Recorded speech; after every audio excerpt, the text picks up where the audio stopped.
Live from Columbia, this is Sports Talk on the South Carolina Radio Network. Be a part of tonight's show. Call us at 800-956-7266 or email talkback@sportstalksc.com. Now, here are your hosts for Sports Talk, Phil Kornbluth, Kevin McCrary, and Tom Hayes. For me to be standing in front of you guys with Paris Mountain in the background and that beautiful Diamond F behind me, it's a dream come true. And a high fly dead away center field. Racing back Desmond. Turning now. She's gone. What a way to celebrate that announcement. Boy, I bet he knew he was an all-star, and he just took an all-star swing right there. Jackie Bradley with his 14th, and the Red Sox are on the board. That'll make it 2-1 Texas. And good evening, everybody. Welcome into Sports Talk, South Carolina Radio Network, here on a Wednesday night from downtown Columbia. Phil Kornbluth here. The other guys remain away on vacation. Carson Mason here as well, running things for us tonight. We've got a very, very busy show for you. Coming up in just a couple of minutes, we're going to connect with Marcus Lattimore. Needs no further introduction. We all know who Marcus Lattimore is. Then at 7:10, Gary Gilmore, his first visit with us since getting the national championship trophy in Omaha last week. What a run, what a ride it was for the Chanticleers. Then at 7:30, you heard him in the opening, the new baseball coach at Furman University, Brett Harker, will join us to talk about moving from being the Paladins' pitching coach to now becoming the head coach, former standout pitcher at the College of Charleston, getting a chance now to run his first college team in his hometown. He's a Greenville native. He prepped at Hillcrest of Simpsonville. So very big for him to be back in his hometown running the Furman baseball team. Braves have lost today. They blew it in Philadelphia, had a lead several times against the Phillies today, but gave up a 2-run homer in the bottom of the 8th. They lose at 4-3. A lot of afternoon baseball we'll go over.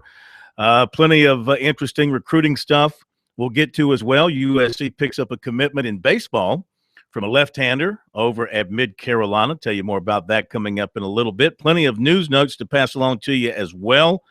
The Learfield Directors Cup final standings issue. Tell you how USC and Clemson did in that, as well as the Palmetto Series now finalized, the inaugural Palmetto Series for the competition between USC and Clemson. We'll talk all about that for you, pass along some other news notes as well. More what watch lists are out. Oh, and it's the dead of summer. We're all searching for something juicy to stick our teeth into in sports, and the SEC takes care of that for us by giving us the list of players who will be attending SEC Media Days next week. That becomes a big story this time of the year now. Which 3 players from your school will be there to represent your school? USC will have Mason Zandy, Debo Samuel, and Quay Lewis on hand. Next Thursday is when the Gamecocks show up. Showing up after the break, you can call him Mr. Gamecock if you want. Marcus Lattimore around the corner.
We are back. Sports Talk, South Carolina Radio Network from downtown Columbia. Very, very busy show tonight. Let's jump right into things. Welcoming back to Sports Talk, former USC star football player and now just ambassador deluxe for USC and other interests here in our states, Marcus Lattimore.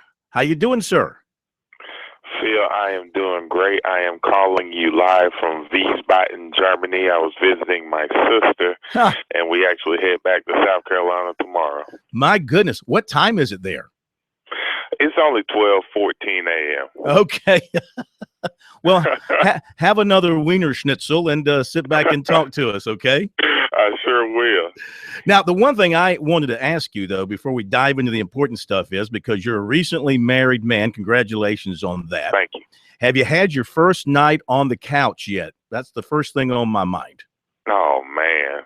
You know what? With all the games that were going on a couple of weeks ago with the NBA Finals, and I had a good time watching Steph Curry and J.R. Smith and LeBron. So, yes, I've had a few nights on the couch, and it's been awesome, man. It has.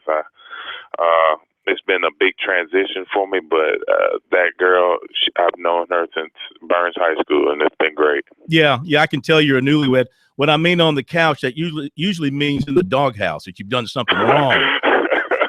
Not because you fell asleep watching a ball game. It's because you messed up somehow. Time will come. Time will come for that. All right. Sir. We'll talk some football in a minute, but we wanted to have you on because you've got some things coming up here in South Carolina, in Greenville, Columbia, and Myrtle Beach. And it is your Select Health of South Carolina's first choice Medicaid health plan football camps, Choice Fit Marcus Lattimore youth football camps this summer, boys and girls, ages 5 to 17. So tell us what you have in mind for these camps. I'm looking forward to it, man. And I've been very, very fortunate to partner with a company that cares about their members, cares about the health of the community, and that's something I'm trying to dive into a little bit more. We have a camp in Greenville at the Kroc Center July 16th, one in July 30th at Dreher High School in Columbia, and also August 13th at Carolina Forest High School in Myrtle Beach.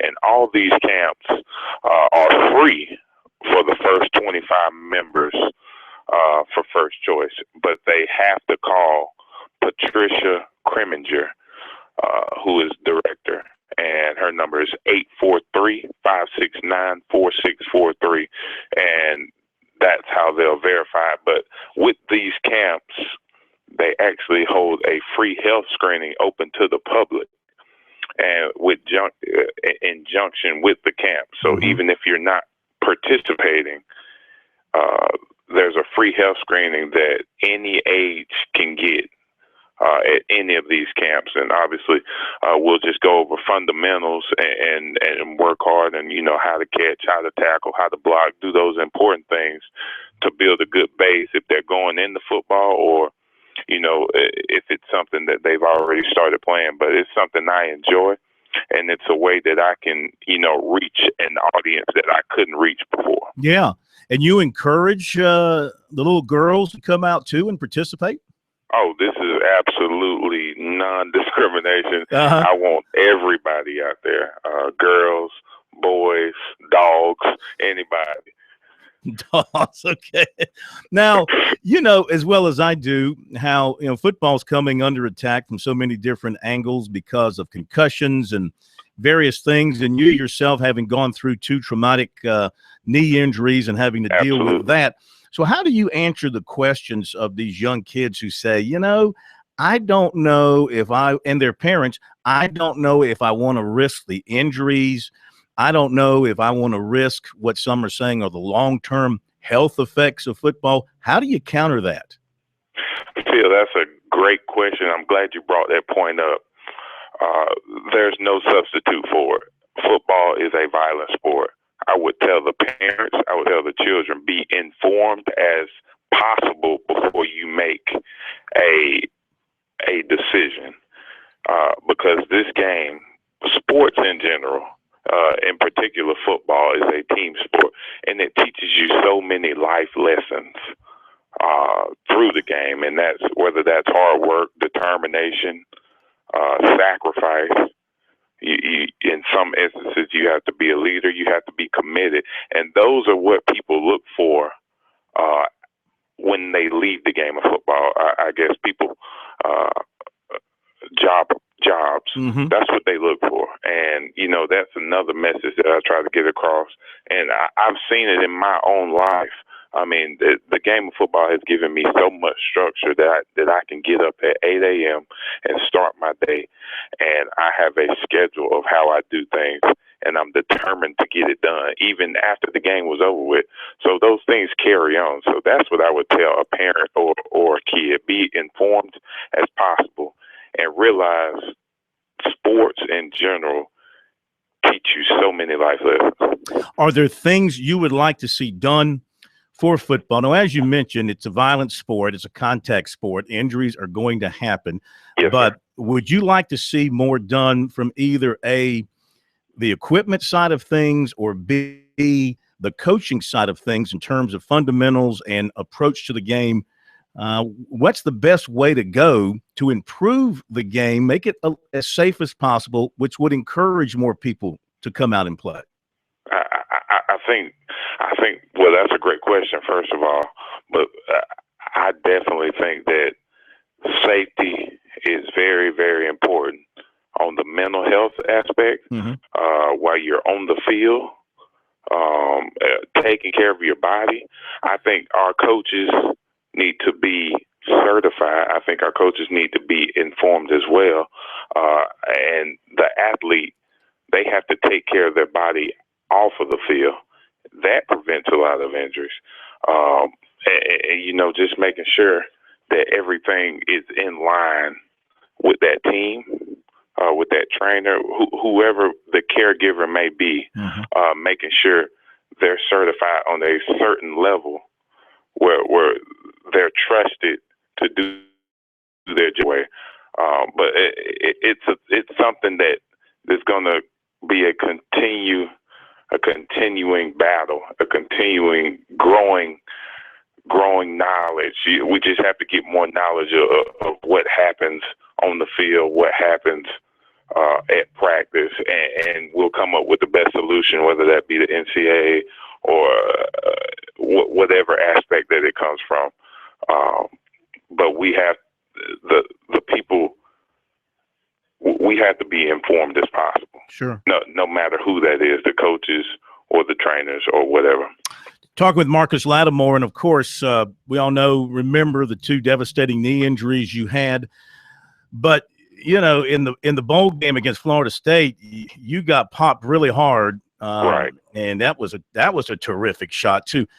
Have you suffered any lingering effects from that shot to the head in that game? Well, to be honest with you, I've had a few mild concussions, mm-hmm. and where I had to sit out of practice or I had to sit out a few plays. But that concussion in general, where I blanked out, I haven't noticed anything. But it's something that a lot of guys that I've played with, or a lot of guys that I've seen, they go through a lot of different things, physically, because of some of the shots that they took. Mm-hmm. And that's something else that we have to look at for our players. After the game of football, continue to do doctor visits, continue to do health checkups, just little things like that, just to make sure, one, the doctors are getting more information, and two, the athletes are fine. I haven't had any lingering issues, but it's something that I definitely think about. But because that was a shot, that could have been very, very devastating. No doubt. Marcus, got to hit a quick break. Hang on, if you would, for 2 minutes. We'll come back to you. While you're over there in Germany, you're paying for the phone call, so we don't mind putting you on hold, and you'll let you pick up the bill on that. Marcus Lattimore with us on the phone from Germany, of all places. We appreciate him getting to us, and we'll be right back.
Okay, we're back. Sports Talk, South Carolina Radio Network, visiting with Marcus Lattimore for a couple of more minutes. And a reminder, again, his camps are coming up July 16th, Greenville, Kroc Center, July 30th, Columbia, Dreher High, August 13th, Myrtle Beach, Carolina Forest High. Information, go to marcuslattimore.com/camps, or you can call 843-569-4643. How many kids, Marcus, over these 3 camps do you think you'll be able to reach out and touch?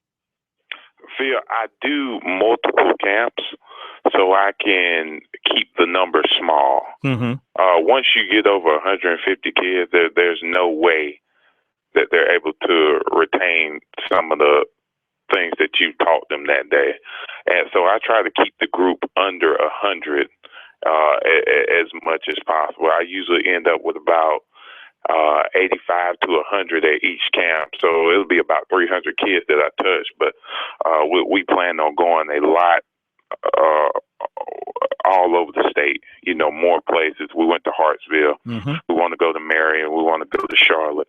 We're going to go to multiple places just to reach as many people as we can. All right, very good.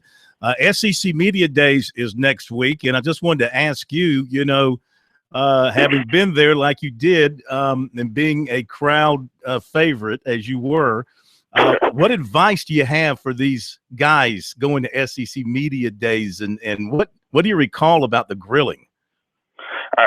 We got some good guys going, and some guys that can handle themselves under a lot of different circumstances. And it was a great experience for me. I can tell you, that was my first time ever being on a jet, with Coach Perry, and we got to ride down to Alabama. Huh. It's a whole different experience. It's a whole new level of media exposure. And I would tell them to have fun, enjoy it, and always, if don't know what to say, just ask again. So you can have some more time to think. Don't answer the question if you don't know what to say. And dress.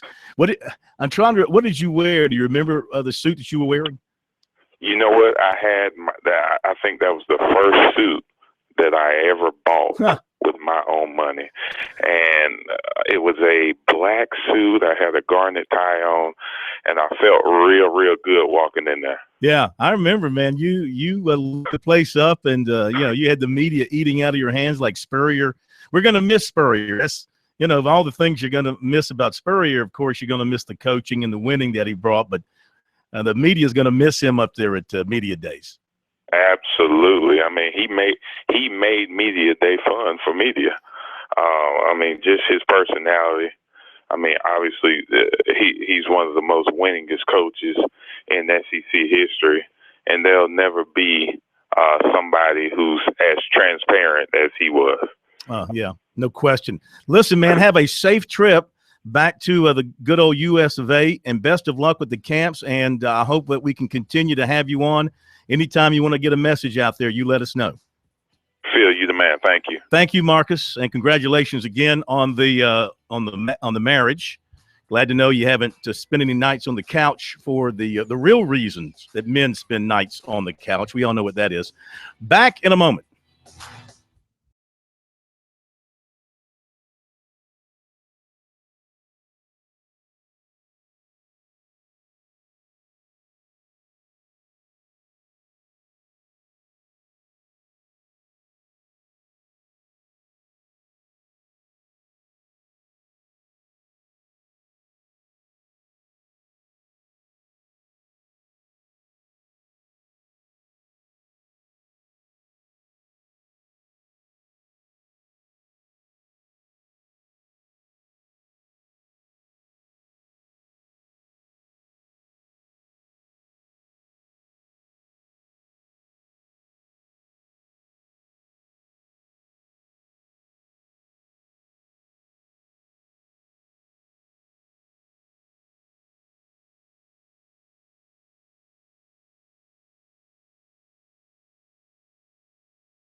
Love talking to Marcus Lattimore. I mean, what a great kid. And a terrific young man doing great things. Going to be an assistant football coach this coming season. Going to work with a lot of kids, and his foundation does great work. And he's one of those guys who's just trying to give back to a state that gave him, so much. I mean, how much do you owe your state? Well, when you're a major personality like he is, a major athlete, he feels like he owes the state a lot. And, growing up in South Carolina, going to public school, then going to USC, and, could have gone to Clemson, could have gone somewhere else. Actually, I remember being at his announcement at his church in Spartanburg, and, for a fleeting moment there, I thought it was going to be Auburn. When I saw Stephen Davis standing in the background, handing him the bag with the hats, I thought to myself, oh, he's going to Auburn. Even though following his recruiting, I had felt it was going to be South Carolina, but you never know how these things are going to go. And, unfortunately, he was just star-crossed. The injuries, he got clobbered in the Peach Bowl. Then he had the devastating knee injuries, and he fought back from each one of those terrific hits to play football again. Even though he didn't get it at the NFL level like he had hoped, he did get into a camp and did get a chance. So he can say that he came back from that second knee injury, gave it a great run, and got a chance to play football again. So always love having him on the show, and he knows he has an open invitation to join us here on Sports Talk anytime that he has a message that he wants to put out there. Now, coming up after 7 o'clock, Gary Gilmore, Coastal Carolina national champion baseball coach, will be here. And then bottom of the hour, 7:30, the new baseball coach at Furman University, Brett Harker, will join us. And he's ready to run with things. He feels like Furman is not a broken situation by any means, and has enough quality players returning to where they can make another run at the Southern Conference. And, they had a pretty good year this past year, not a fantastic year, but a pretty good year, and finished just a couple of games out of the lead in the Southern Conference. But he sees what Coastal Carolina did. This is going to be the case for a lot of these schools at that size. They see what Coastal did, and they're thinking, why not us? We can do the same thing. He has developed, as the pitching coach at Furman, some good pitching over the 2 years that he's been there. So look forward to having him with us as well. Now, let me catch you up on a number of things that have come down since last night and today. Vandy named its starting quarterback for the USC game, at least as of last night, Kyle Shermer. He beat out Wade Freebeck for the starting job. Derek Mason made that announcement. And so he'll be the guy, Kyle Shermer. And he is a guy that, as a freshman last year, started 5 of the last 6 games, completing about 43%. And he threw 5 touchdown passes and 3 interceptions. So he'll be the guy that South Carolina will be facing to open the season in Nashville as things stand now. The folks at the Bovada Sportsbook in Nevada, in Las Vegas, today issued conference championship odds. And for the ACC, to win the ACC championship, Clemson is 3-2. Florida State is 9-4. Miami is 9-1. Louisville is 10-1. The Blue Bellies are 10-1, and Pittsburgh and Virginia Tech are 14-1. Georgia Tech is 16-1. State is 20-1. Puke is 40-1. And it goes down from there. Syracuse, Virginia, and Wake are all 75-1, and Boston College is 100-1. I might just put $1 down on Boston College. In the Southeastern Conference, to win the championship, Alabama at 7-4, LSU at 7-2, as is Tennessee. Yeah, I think Tennessee. When next week at SEC Media Days, we have the poll. I'm thinking I'm going to vote Tennessee number 1. I mean, I think you have to. Dobbs is back at quarterback. He's got weaponry around him. You look around the East and you think, okay, who's going to threaten them? Georgia's got problems at running back. Georgia's got questions at quarterback. I can't vote them number one.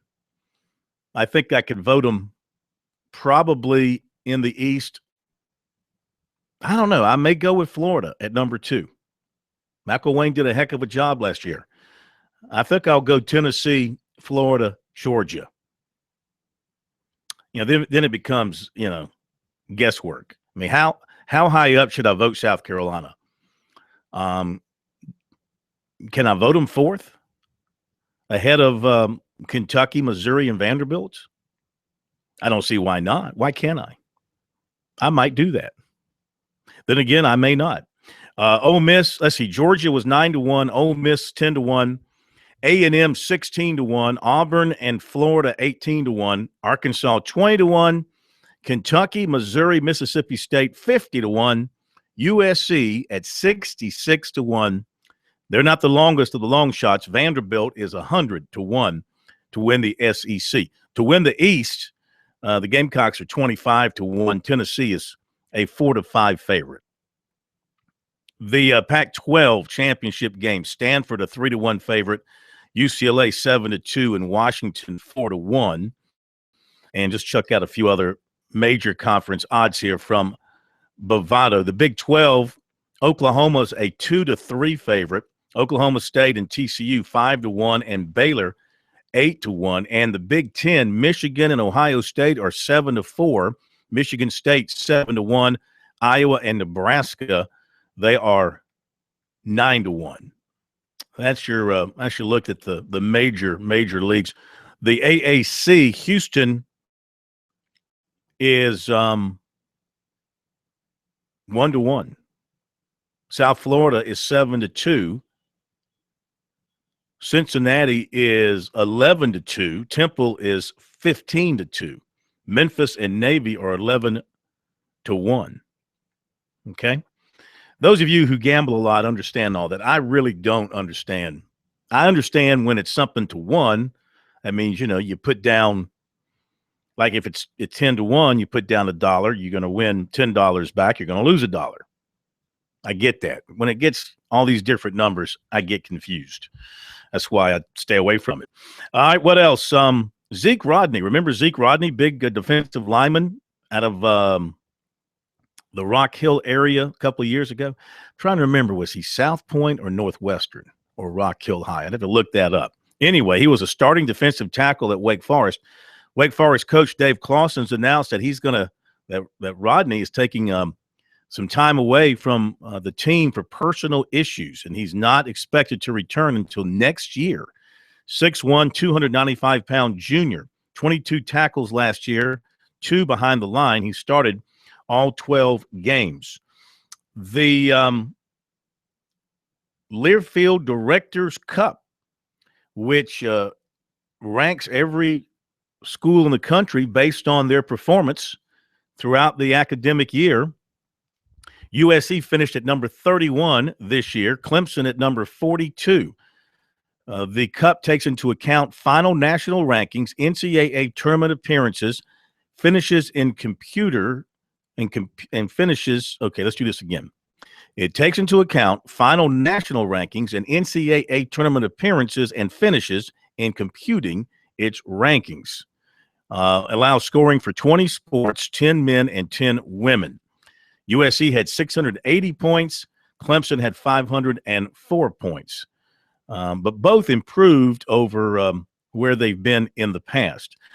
The number one team, of course, is Stanford. Of course, they get a lot of points from those sports that most people don't play, like water polo and stuff like that. Stanford was 1, Ohio State 2, Michigan 3, Southern Cal 4, Florida 5, UCLA, North Carolina, Virginia, Texas, and Oregon round out the top 10.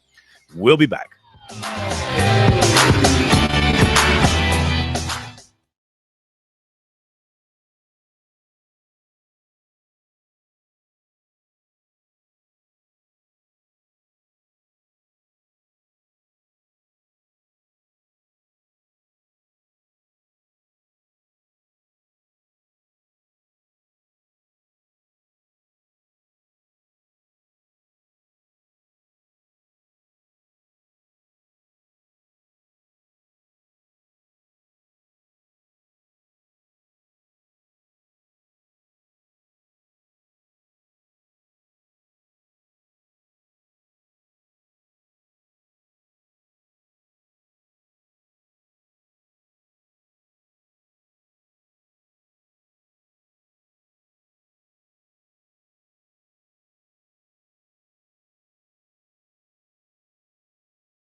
While we're talking about rankings of teams in their competitions this year, of course, in the state of South Carolina, we had the inaugural Palmetto Series, and South Carolina won it.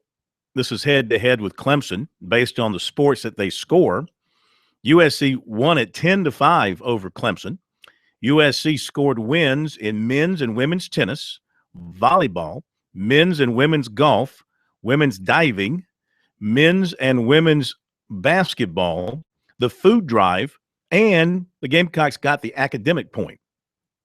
Clemson scored wins in baseball, men's and women's soccer, women's cross country, and football. All right, so there you go. That's the breakdown of the year. For whatever it's worth, you can take some satisfaction in that. I don't know how much you do, but that is how it went head-to-head for those teams. USA national team, the collegiate baseball national team, defeated Chinese Taipei today in Taiwan, 3-1, and USC's Tyler Johnson got the save in the game.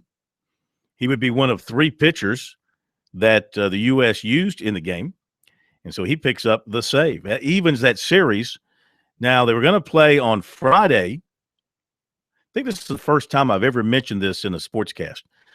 They were going to play on Friday, but because of the projected landfall of Typhoon Nepartak, they're going to play 2 games tomorrow beginning at 10:45 local time, which is 10:45 tonight here. That'll scramble your brains trying to figure that out. But I don't think I've ever mentioned a sporting story related to us in some form or fashion where a typhoon was involved. So that's a situation there. What else? Real quick, the Remington Trophy Watch, the award for the best center in the country. You've got Alan Knott from USC and Jay Guillermo from Clemson. They're both on that watch list.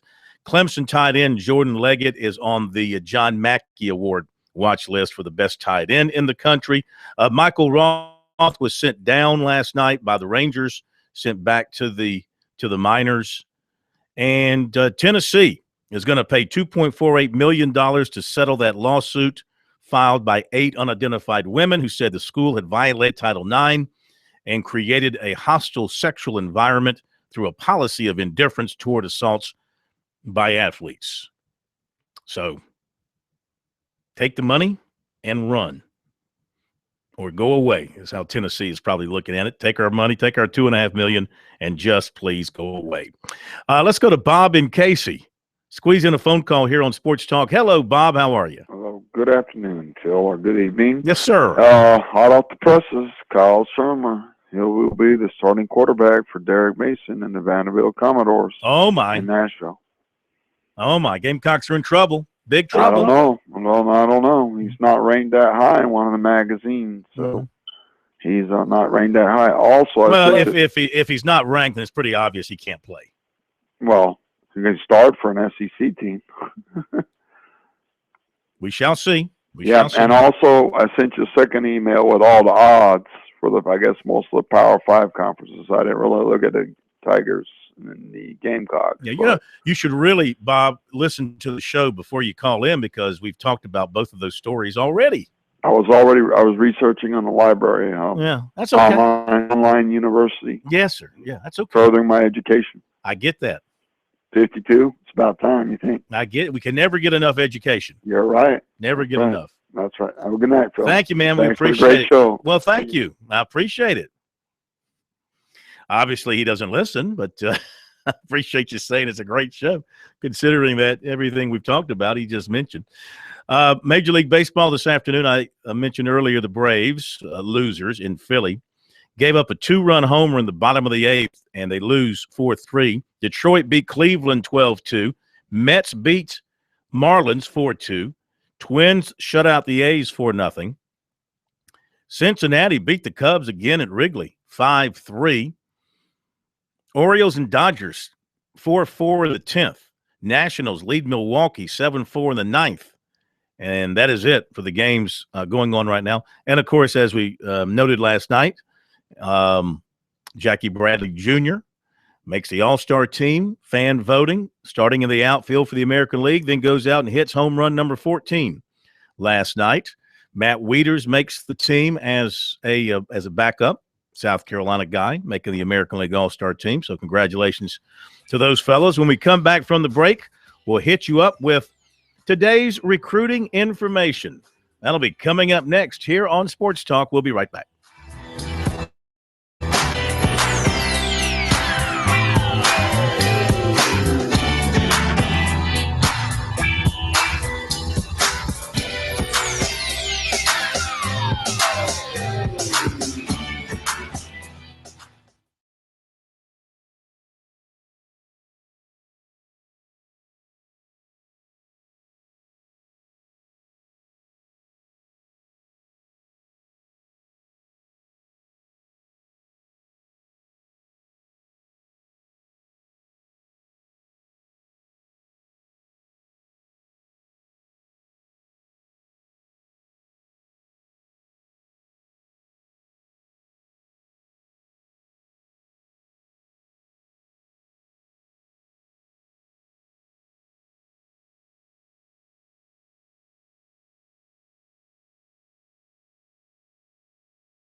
All right, to the recruiting report we go here on Sports Talk on this Wednesday night. Lots to talk about. First up, defensive back Jonathan Abram, Jones County Junior College, Mississippi. You might recall that he was a Georgia Bulldog last year, made his first career start against South Carolina. When Georgia won 52-20, he was a safety. He made 4 tackles. He left Georgia, now at the junior college for a season. He's now considering USC among other schools. And, he said he wasn't all that caught up in his recruiting right now, but he did have some things going on. He said he talks to Will Muschamp about every day. And he says Muschamp tells him how much they need him and things like that. He's planning to visit USC probably on July 3rd. That's when they've got their social gathering, along with his brother, Aaron, who's also a player that USC has offered. He's a high schooler in Mississippi. And Abrams said he likes Muschamp. His interest in the Gamecocks at this point, as he put it, is pretty high. Also hearing from LSU, Alabama, Mississippi State, Colorado State. He'll visit Alabama July 17th and LSU probably July 21st. Does not expect to make his decision until after his season. He will be graduating in December. Defensive end Matthew Butler of Garner, North Carolina, said Tuesday he's narrowed his focus even more from where it was in June when he was looking at 8 schools. Right now, he's zeroing in on USC, Tennessee, NC State, North Carolina, and Duke. He was at USC in June and was on the phone with Muschamp yesterday.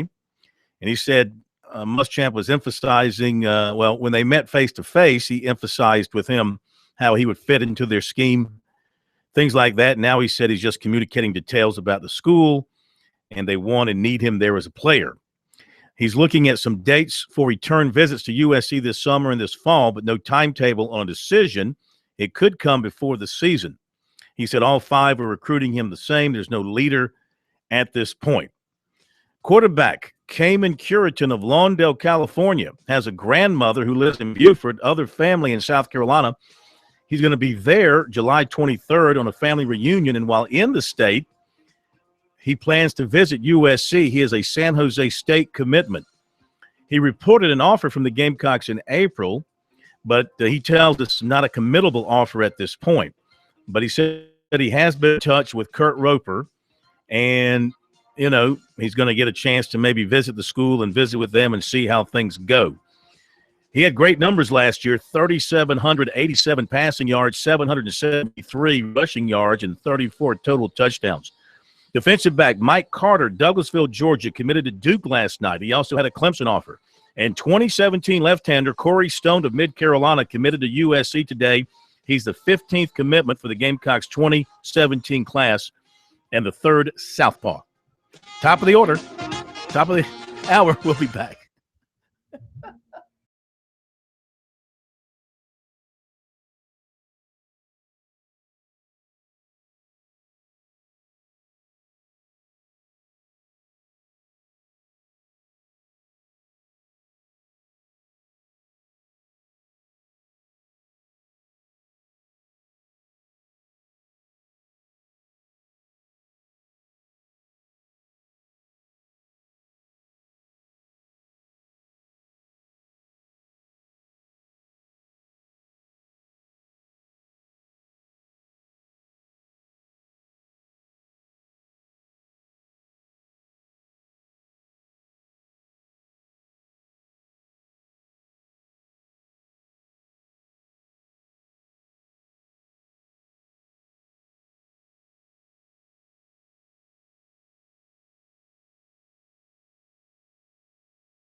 Live from Columbia, this is Sports Talk on the South Carolina Radio Network. Be a part of tonight's show. Call us at 800-956-7266 or email talkback@sportstalksc.com.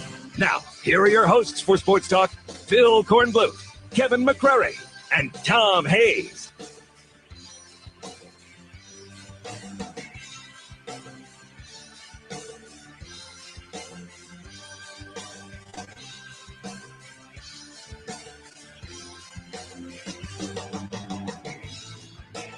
Okay, we're back. Sports Talk, South Carolina Radio Network. Phil Kornbluth here on a Wednesday night. Coming up, Gary Gilmore, baseball coach at Coastal Carolina.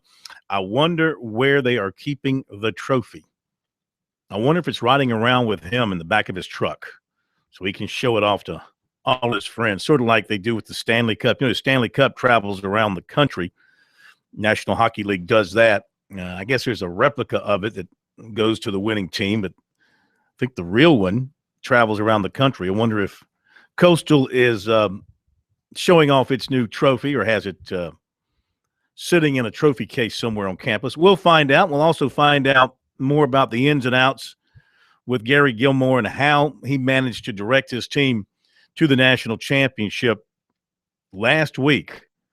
Wow, I can't believe it's just been a few days ago, but it was last week when they won that thing. So that's coming up just a little bit here on Sports Talk. And looking forward to next week, which is, of course, SEC Media Days week in Hoover, Alabama. And we'll be there for all of that from Monday through Thursday. Now, USC doesn't arrive until Thursday. So we'll have all the other schools put to bed by then. And as I mentioned earlier in the program, the three USC athletes who will be there, Quay Lewis, Debo Samuel, Mason Zandy. I look forward to seeing those guys there, and also the other players and coaches who will be there. We'll be talking to as many as we can, listening in as they talk to, I don't know, there'll be over 1,000 credentialed people there. I don't use the word media because they're not all media, but there'll be credentialed over 1,000 people there.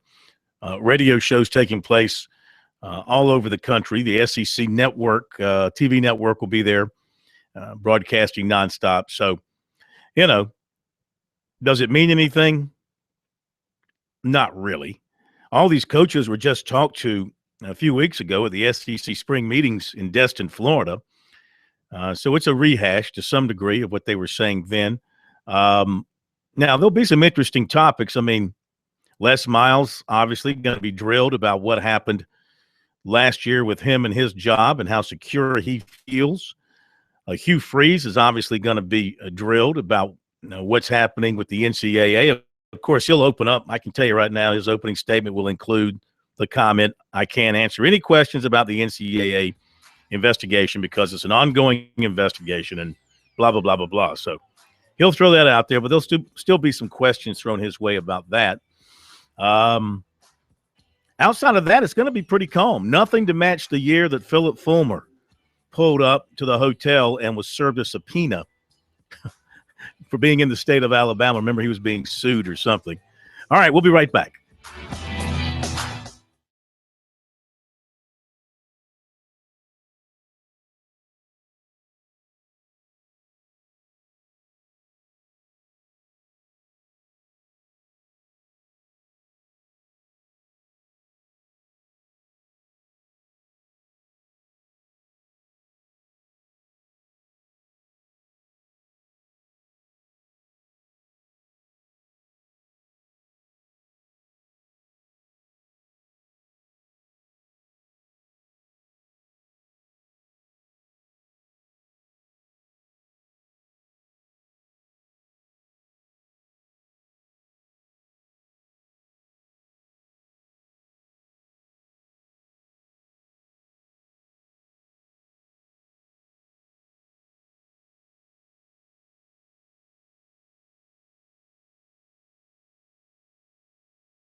We are back, Sports Talk, South Carolina Radio Network, here on this Wednesday night, and let's welcome to the program, for the first time that we can call him national champion, Coastal Carolina coach Gary Gilmore. That still sound good in your ears, national champion? I tell you what, it doesn't get much sweeter than that, my friend. I tell you what, I'm still amazed. You're probably not amazed because you know your team and you knew what you could do, but I have to admit, I'm still amazed by what you guys did. Oh, I think I'll go to my grave being amazed at what we did. I mean, from Raleigh to Baton Rouge and then to the bracket we drew. I mean, you sit there and look at it and go, wow, we actually got through all of that and then had to play an incredibly talented and well-coached Arizona team. Oh my heavens. It was, I'm still walking on a cloud out there somewhere, Phil. Well, you deserve to. How has your life been different over the last 6 days? There's a lot more people that know who I am.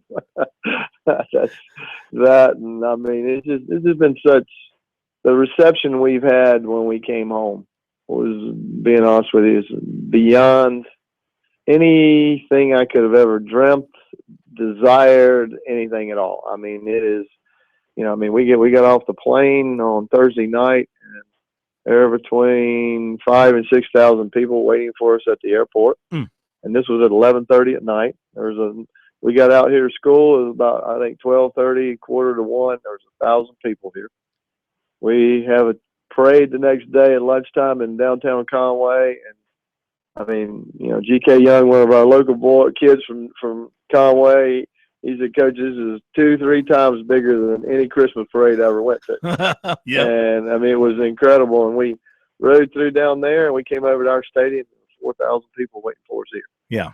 And I'm telling you, everywhere in this town I go, where I've never seen more than a scattering of teal, black and teal, coastal flags, coastal shirt, coastal hats.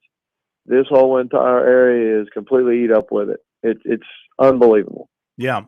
I mean, the brand, the name, I mean, you got all that publicity over all that airtime on ESPN. You just can't buy that stuff. And how enjoyable and satisfying has it been for you to hear from all your former players and guys that you coached with and guys that you coached against who reached out to you and felt good for you? Well, it's answering the first part, the former players we had. I mean, there are between kids here at Coastal and kids that I had at Aiken that obviously are not kids anymore. Yeah. Some of them I coached 20, 25 years ago, all the way up to, some recent guys that are just out of here. I mean, we had over 100 alumni of my coaching days at Omaha, which was incredible to me. It's not a cheap place to fly into and way harder to find a place to stay that's affordable. Yep. So we had a lot of them leave because they had to go to work, turn around and come back when we got into the championship series. I mean, that part was the most humbling part to me because, I mean, to see generations of guys from, as many as 25, 26, 27 years ago be out there and sharing that and be as excited, even heck, my kids from Aiken were as excited as the Coastal guys that we were a part of, the College World Series and that we had a chance to win. I mean, it was so incredible and, just so many great things, with all that. And, I mean, our the people in our state, I mean, I want to compliment everyone because I've gotten crushed with so many awesome emails, and I've had, counting today, almost 1,700 texts. Wow. In that amount of time. Oh, wow. Yeah. And I mean, it is, and trying to answer everyone is mind-boggling. I might be doing this, 6 months from now, but I swear I'm going to get to all of them. It's just unbelievable, and I'm so complimentary of all the South Carolina fans and all the Clemson fans, the College of Charleston, Winthrop, everybody. it seemed like everything I ever got, anybody that talked to this guy, that guy, everyone put their allegiance down. And for that short period of time, everyone was a Coastal guy.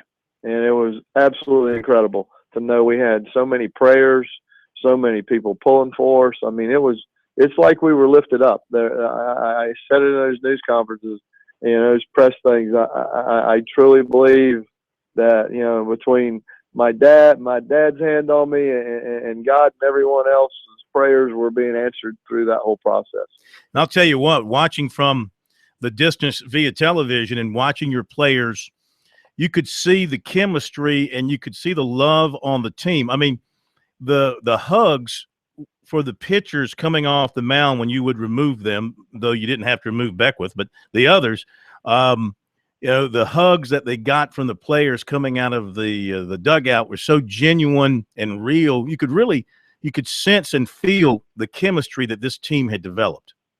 Oh, I mean, I don't know if anyone picked up on it, but the first game against TCU when we had Mikey Morrison out there, or the second game against TCU, we had Morrison out there, and or excuse me, was it? Yeah, no, it was against Arizona. Yeah, when he knew that was his last pitch he had ever thrown in college. When Bobby Holmes came in the game, Mike Morrison's out there balling, and absolutely, Bobby Holmes got completely wigged out. He started crying.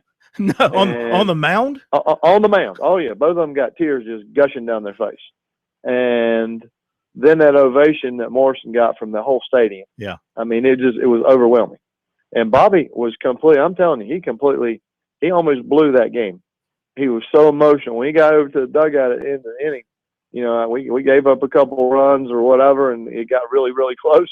And, he got over in the dugout, and I mean, it was like Coach Drew looked at me. He said, Gil, he hasn't been breathing at all. He goes, I think he held his breath the whole entire time. He said he was so emotional, he broke down out there. I didn't even know it until afterwards. Yeah, that actually even took place. And I mean, but it is. I mean, I've said it all along. I mean, there's a lot of people way smarter than me that would tell me that this team, that there were way more talented teams, several of them in the country. It's just that this group, this was a throwback group. This was a my generation team, where the goal of the group far outweighed the goal of any individual. And it showed in how they played, how they went about their work, how they did everything. It was, it was like, a bunch of Marines out there, and one guy stumbles and another guy picks him up. Yeah, that's how they played the whole time. Yeah, you're exactly right. No matter who you inserted or when you needed a big play to be made, and even the small things, the play that Marks made in the ninth inning to hold the runners. Save the game. Yeah. Oh, yeah. There's no doubt. Yeah. Oh, that was the play. That was the play of that game defensively. That was, because if he doesn't turn that play around, that guy from first scores. It's a tie game, and they probably end up winning. To be honest, and more than likely, and no, it's you're 1,000% right. It's just, I've coached a long time, and I've only coached a couple of teams, maybe three, that had remotely that were like that in makeup as well as ability and stuff. This team just took the makeup part completely. I mean, I can't imagine ever coaching another team makeup-wise like that. Yeah. It was just incredible. Probably a once in a lifetime. Hang on, Coach. Going to hit a quick break. The routine here. We'll come back to you in 2 minutes and have about 3 or 4 more minutes to talk to you. It's our pleasure to have the national championship coach with us, Gary Gilmore. After 21 years of coaching at Coastal Carolina, he wins it all last week in Omaha. What a thrilling ride it was for Coastal Carolina, and the rest of us just sort of jumped on the bandwagon there and went along for the ride. And it was good for all of us, but it was mostly good for those people at Coastal who've been supporting his program over all these years. They're the ones that really appreciate it. And we'll come back a couple more minutes with him in a moment.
All right, couple of more minutes with Gary Gilmore, Coastal Carolina. Have you had a chance to review from a coach's standpoint, the coach's video, whatever you have, of the championship game? No, I'm not. I haven't had time to look at one thing. To be very honest with you. All right. The reason Too I many asked, things going on. I wanted to ask you your true, honest coaching opinion about the play at the plate in the final game. You know, Beckwith throwing the. I didn't think he got him. I thought he was safe. Just looking at it on television. I thought he replays. was too until I saw the pictures of it. Okay, so the pictures convinced you that the tag got in there. Yeah, I mean, David told me he got him. That he got him on the arm, and you know, I never. I mean, some of the people were saying that. I guess the video on TV made it look like he was safe, but the still picture says he's out. And you're good with that. The ones I've got. The ones that were sent to you. The ones that have been sent to me show the tag right up about on the bicep. Yeah. Well, the still picture in the umpire's brain said out, so that's all good. That's all good. Oh, now, let me ask you, looking ahead to next year, I know I hate to do that, but do things change? I mean, do you schedule differently? I'm the same guy you showed up here about 20 years ago, 15 years ago doing baseball at the beach. I mean, I mean, you know, I'm not going to coach different. I'm not, you know, I mean, you know, the one of the things that kind of in my mind that got missed and lost in this thing is, you know, how great a job my coaching staff did. I mean, you know, our kids were prepared. Obviously they played and they did all the stuff, but my staff did a fantastic job in preparing them for all the things along the way that we had to deal with. I mean, you know, like we'd never gone into LSU, you know, or a place like that where it's so high, you know, such a loud environment and things like that. You know, we'd obviously never been to Omaha and all the challenges and of distractions that are out there, not to mention the fantastic opponents. And, you know, Coach Thomas did a incredible job. I mean, if you look back, Phil, I mean, honestly, with the amount of guys we had, we pitched max 7 guys about the last 2 months and didn't overpitch a single one of them and kept them healthy and did right by every single guy. And I mean, you know, it's incredible what Drew did with those guys. And, you know, Kevin Schnall oversaw our offense and hitting. We led the country in home runs. You know, I mean, being very honest with you, you know, if we'd have been playing in just a little bit more friendly ballpark, a few of them games have been a lot more lopsided our way. You know, because we pumped a bunch of balls into the warning track, into the teeth of that wind that, you know, I mean, it's just unforgiving. It's like hitting it down at Pelican Stadium in the spring when it, you know, it's 400 feet to center and the wind's blowing in your face 25 miles an hour. Yep. You know, it's just an unforgiving environment to hit in. And, you know, we had to play one way all year to get there. And then you basically have to learn to play a different way when you're there. And I compliment my coaching staff as well as my players, because we had to find ways to do it as well. Well, we congratulate you. Phenomenal experience for everybody. Enjoy the off season, and we will see you soon. Well, I appreciate it very much. And again, I want to thank everyone for all the support and, you know, for all the mid-major guys.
It's time to get wild with SC Wild. Everything hunting and fishing from the South Carolina Department of Natural Resources and your host, Phil Kornblut.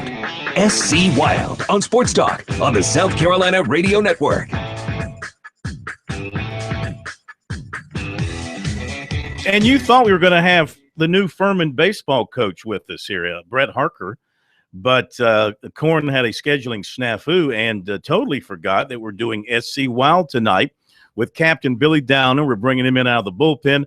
The folks at Furman have graciously agreed to get Coach Harker with us tomorrow night at 7:10.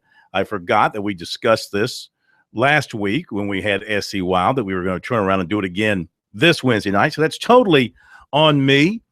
That's not what he said when I walked in. Well, that's true. Just so you know, he So blamed it on me. What are you doing here? Anyway, it's always good to have Captain Downer with us, no matter whether it's planned or unplanned on either end. How are you? Did you have a good Fourth? Had a good Fourth. Had a relatively safe Fourth of the weekend. We're going to talk about that a little bit today. Mm-hmm. Good boating weekend.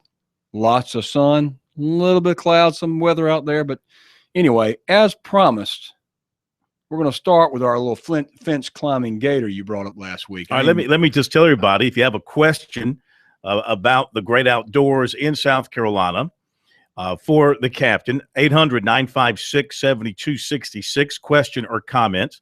If you've been outdoors fishing or hunting or whatever you're doing out there, chasing gators or being chased by a gator, you can also email us, talkback@sportstalksc.com, and on Twitter at SportsTalkSC. All right, now, the fence climbing. I got it on video right here for you there, Phil. I see it. You can watch that again. Mm-hmm. Video on YouTube. It's called the Ninja Gator. The Ninja Gator. Yeah. Anyway, yeah.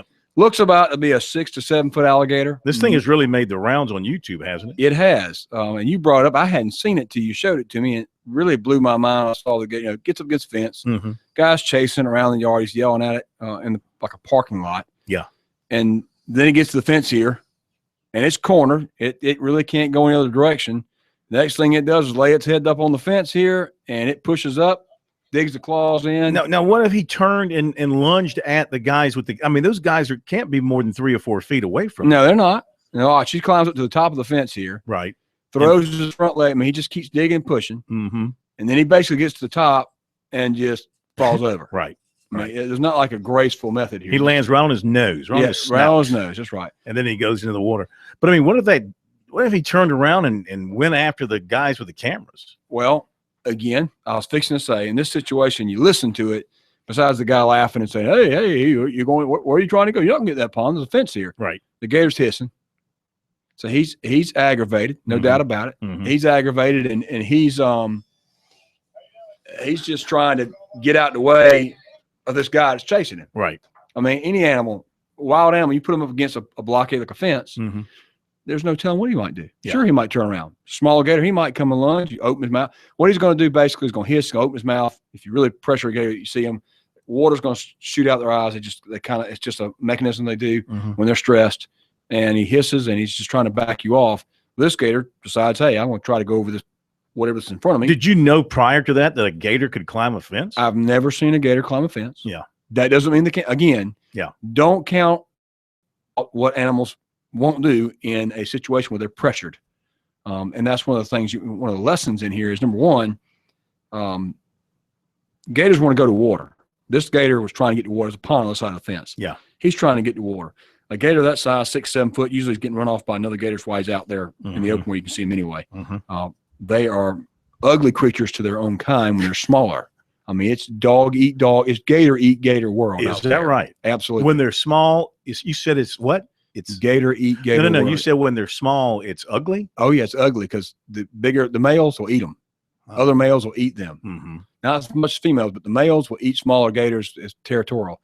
A lot of times, again, like we talked about first of the summer when it gets hot, you'll see gators out in areas you don't normally see them. Mm-hmm. They'll be out in dry land and fields because they've been pushed out of swamps and ponds where bigger gators are, and they push them out and they're walking. They're trying to get away. Mm-hmm. They're trying to find a new place. Now, I don't know what situation here it is with this gator, but this guy's pushing the gator. Not a good idea. Yep. He's pushing him. Yeah, he's within 3 or 4 feet. That gator turns around. He can lunge quicker than that guy can move probably. And even though that gator's not going to eat you, a bite from even a 6 foot gator is not a fun day. Right. It's going to hurt. It's going to hurt. That's right. It's going to hurt. Don't matter if lot. he's got sharp jaws, sharp teeth or blunt teeth. Yeah. They clamp down, it's going to hurt. Yeah. So don't do that. Don't push them. Yeah. But then again, people, I'm amazed in there's television shows.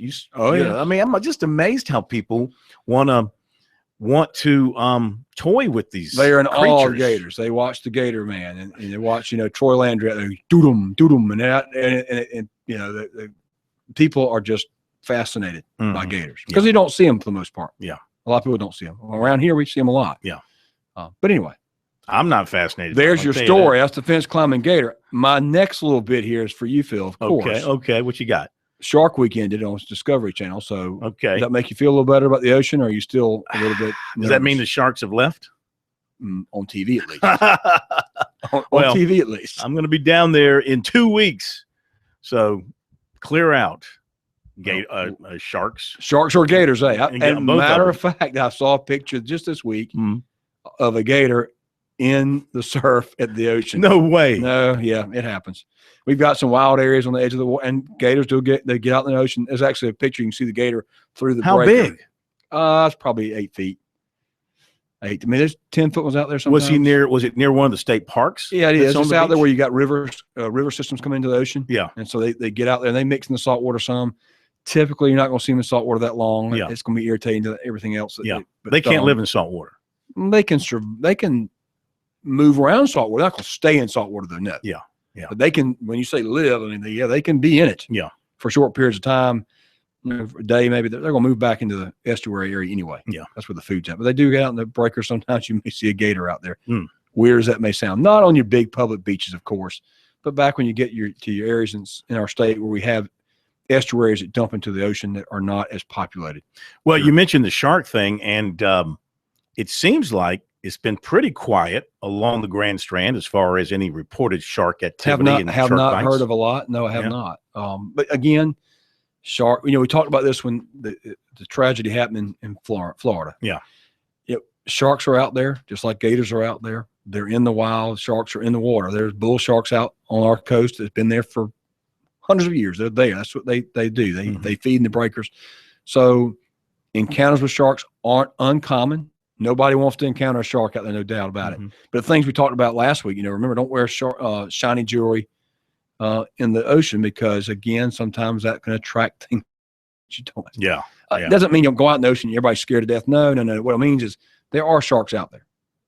So, you just got to be careful. Watch what's going on. They're not there every day. I don't think, from what I hear, sharks. I wear a Speedo, so I hear sharks aren't really attracted to people in Speedos, especially the Italian, the European style Speedo. We've gone way off the chart, folks. That'll scare them away, huh? Yeah, it will scare me away. One thing, speaking of the beach, and a little bit off topic here, but in the Myrtle Beach paper, I've seen a couple of times here recently where they've had to close off the beaches to swimming because the tides. It's been really rough down there, apparently. Yep. What's going on with that? We had like this past weekend, we had a real, what they call extreme tide. Extreme tide means you've got a lot of water coming in, you got a real high tide, and then it goes to a really low tide. A lot of times they call that spring tides. I'm not sure if it's spring tide this weekend, but I know a friend of mine was fishing this weekend, so the tide was really extreme, went from real high to real low. Yeah. So a lot of times they'll leave boats stranded in little estuary areas where they're fishing, or back in some of these little saltwater areas. Sure. The water will leave out from under you, and you'll be on dry ground pretty quick. Yeah. From a swimming standpoint, though, it made it a bit hazardous. Swimming standpoint, when you got weather offshore or you've got storms that come through, it can cause the rip currents, rip tides, and you've heard of that, where basically the strength of that water pulling out, that pulling action will suck someone offshore. Remember, though, safety-wise on a rip tide, if you get pulled out, what happens to most people, they fight it, and they drown trying to fight it. If you let it take you out, it's going to stop. And then you can swim laterally to get back in. Lateral meaning left to right, go back laterally so you can work your way back in. But don't fight it. Don't fight it. No, most people drown in rip current because they try to fight it. Yeah.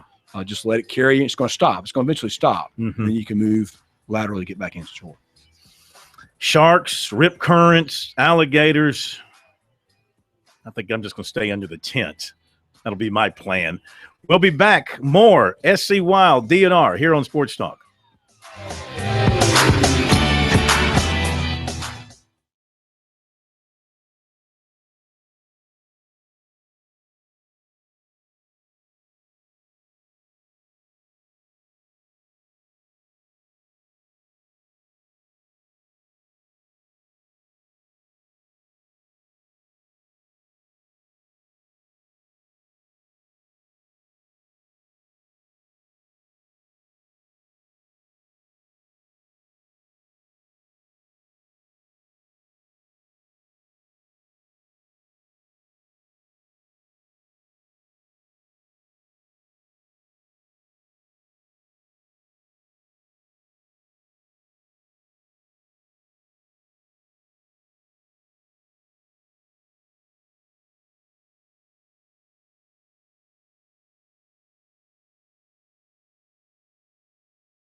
It's time to get wild with SC Wild. Everything hunting and fishing from the South Carolina Department of Natural Resources and your host, Phil Kornblut. SC Wild on Sports Talk on the South Carolina Radio Network. It is SC Wild here on Sports Talk. I know we had the captain with us last week, but we are revamping the schedule now and getting us on this particular monthly schedule every other week starting First and third Wednesdays of every month. tonight. Here. Exactly. First and third Wednesdays. Exactly. And I know I've been promoting Brett Harker being with us at 7:30. He'll be with us tomorrow night at 7:10, the new Furman baseball coach. 800-956-7266. Let's jump to the phone lines. Question or comment for the captain. Lenny in Hampton, you're up next here on SC Wild with Captain Billy Downer. How are you? Oh, I'm doing good. I had a question for the captain about Panthers down in the Low Country. Okay. And I'm almost 99.9% sure I've seen one on video running the fence line at work at night. And I've heard them when I lived in Middle Georgia. I heard them screaming, and a lot of people say, DNR people say that they're not here, but I'm just curious what he has to say about that. I'll hang up and listen. All right, thank you. Well, Lenny, that is a popular thought in South Carolina. I will tell you that I have been inquisitive myself. I've actually called a biologist to what I thought was clearly a cougar kill site. Now, let's go ahead and clarify something. Panthers, the misnomer of panther. There were never panthers in South Carolina. They were eastern cougars. But people say panthers. So if folks tell me, no, first off, I saw a black panther. There've never been a black panther in South Carolina. Now, there was an eastern cougar, which is the same color as a deer. And just like deer, their brown coat can have a darker appearance and maybe a black line down the back like deer in the swamps get. So the eastern cougar was here at one time. But never the Black Panther. Never the Black Panther. Black Panther's like in South America. Well, then why do we call the football team in Charlotte the Panthers? Because of the fun that people have had over the years of looking and seeing Panthers, that Carolina Panther. Yeah. The that's legend that's and not lore of the really, Panther. even in North Carolina? Never had Black Panthers in this ever naturally occurring here. We had eastern cougars. Now, back to my story. Don't tell the Richardsons that, by the way. Found a 60-pound button buck, small buck, but a nice sized deer. Mm-hmm. You know, not a real big deer, but good enough that this looked weird. I said, it was killed. Brought a biologist out. We saw little small prints around it. It was dragged to the woods. It was covered with straw, typical cat-like behavior. Ends up, it was a bobcat. And now, this was 10 years ago, 15 years ago. Now, we've seen plenty of photographic evidence of bobcats, 45-pound bobcats taking deer down. Wow. It happens on deer game cameras. Now, with that said, with all the game cameras out in South Carolina, here, let me say this. I am a fan of the eastern cougar. I would love to think there's one out there somewhere. Okay, but from a scientific standpoint, they are extinct in South Carolina. Now, there are eastern cougars, a remnant left in Florida, the Florida Panther. Again, the misnomers, they're called the Florida Panther, but they're an eastern cougar. Around 60, 70 pounds is the animal. They're smaller. Not like the western cougars are 120 pounds. Ours are, the ones that were here were 60, 70 pounds. Anyway, found in Florida. They are moving up some. There's been one or two sites in Georgia, but that's really limited on the very border of Florida. But the eastern cougar in South Carolina is extinct. They lived in swampy habitats. They fed on deer, things like that. We have had some cougars that have been hit on roads and found dead or alive in South Carolina. Very limited basis. Most every one of those has had dog food in their stomach. They were fed. They were basically caged animals that someone let go, which is actually a scary thought. Really? But yes, like old zoo animals, somebody had to let go. So what you think he saw was a cougar? I don't know if he saw a cougar or not. I know that I have seen what I thought was something bigger and ends up being a bobcat sometimes. But he did not see a panther. Not a black panther, not in South Carolina. Okay. Never was here. But an eastern cougar, who knows? All right, back to the phones we go. Bill over in Florence. Welcome into SC Wild with Captain Billy Downer. Thank you, Phil. Captain, good evening. Good to see you, Bill. Question, y'all talking last week about the deer regulations going into effect next year. We hunts a bunch of property in Florence County, and we have doe tag quotas. Right. Are those going to change, or will it, or has the state decided on those regulations for quotas for doe tag? Okay, good question. Let me answer that. First of all, remember 2016 deer season coming up in the next month or two is not going to change at all. Let's just remind folks of that. Nothing changes this year. All the changes will go into effect in 2017 deer season in July of 17 next year. If you are a club that has a doe quota program, and we'll get back in a minute, but if you're in the doe quota program, you will still be able to stay in that program, and you can choose two options. And we'll talk about that after the break. All right. Thank you for the question. And we'll come back from the break and let Captain Downer complete the answer, and we'll wrap up this edition of SC Wild here on Sports Talk. Back in a moment.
It's time to get wild with SC Wild. Everything hunting and fishing.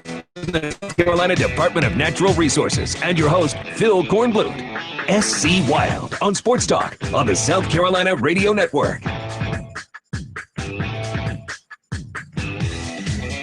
Final couple of minutes, this edition of SC Wild from DNR here on Sports Talk. Captain Billy Downer with us. You want to finish your let's finish the question? Great question. A lot of folks concerned about the new deer regulations. Again, they're going into effect July 2017. Question from the caller was a good one. If they have been on the doe quota program, which means they pay a $50 fee and they are given a certain allocation of doe tags for their property, whether it be 400, 500,000 acres, will that change next year? Here's the deal. You have two options. You can continue to do the doe quota program and not get buck tags, or you can choose to be a part of the deer quota program where they will give you doe tags and an allocation of buck tags. If you choose to stay in the doe quota program or just get doe tags, anyone can use those that come to your club, but they'll have to bring individual buck tags to shoot bucks. Now, if you choose to do the full management, then you will be issued doe tags and buck tags for that property, a certain allocation number. Do not know what that formula is. They're working all that out. It'll be based on some averages in the county from the deer population and the take on deer in the past years. But you would be given an allocation if you choose to do the full management with deer, doe, and buck tags, and then anyone that comes to your club could use them. It wouldn't be person specific like the individual tag will be. All right. Fishing report. Let's hit that up real quick before we you talked about the tides being rough this past weekend. It makes fishing tough. A lot of things. Hot weather has made it really rough on fishing. Water warms up real hot. Beside the fact it's almost just grueling to be out there. It's 101 degrees, and the wind doesn't blow. Fortunately, on the coast we have a wind from time to time. But right now things are slowed down. Redfish, trout. But sheephead on rocky outcrops, your pilings, your jetties, they're doing pretty well inshore now. Gigging for flounders picking up, something I'm looking forward to doing next week some. Go down to the coast and do some gigging myself. Again, with the gigging, it all depends on the tides. Tides have to be right, timing, unless you're going to be out there late at night. Next week, tides going to be great. Going to be around the 8, 9 o'clock hour. So it's going to be the low tide at 8, 9 o'clock. It gets dark about then. So when your tide begins to rise back in, perfect time when it gets dark to do some great gigging. So looking forward to that. But remember, before you go out in the water this week and the weeks to come, rest of the summer, make sure you have enough life jackets for everybody on board. Make sure they're the proper size for everybody on board. They fit everyone, and make sure they are readily accessible. We like for everybody to wear a life jacket when you're out in the water, but at least put them where someone can get to them in case of emergency. Makes no sense if you can't reach them. Absolutely. Yeah. Captain, we thank you, sir. Thank you. Enjoyed it. Enjoy your holiday coming up. Thank you for the schedule change. Oh, thank you. Thank you for coming in and reminding us that you're supposed to be here tonight. We appreciate the calls tonight, too. Yeah, we do. Thank you to everybody tuning in tonight to SC Wild here on Sports Talk. Thank you, Carsonova. That's her name, Carsonova, if you didn't know that. All right. Carson Mason. She does a great job. Have a great night, everybody. We'll be back tomorrow night here on Sports Talk, and we'll see you then.